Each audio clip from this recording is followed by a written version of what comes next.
शिवाजी महाराज घडले, पण त्यामागे एक माता होती आणि त्या मातेच्या श्रद्धेमागे होती तुळजाभवानी. राजमाता जिजाऊ या तुळजाभवानी मातेच्या अत्यंत भक्त होत्या. मुलगा घडवताना त्यांनी मातेच्या चरणी नतमस्तक होऊन शक्ती आणि मार्गदर्शन मागितलं. जिजाऊंनी शिवाजी महाराजांना फक्त शस्त्रविद्या शिकवली नाही, धर्म, न्याय आणि कर्तव्याची शिकवण तुळजाभवानीच्या साक्षीने दिली.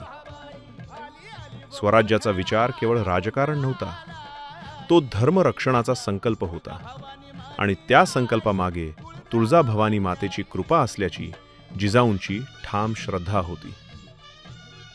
जिजाऊंसाठी तुळजाभवानी केवळ देवता नव्हती, ती मार्गदर्शक, शक्ती आणि धैर्याची प्रतीक होती.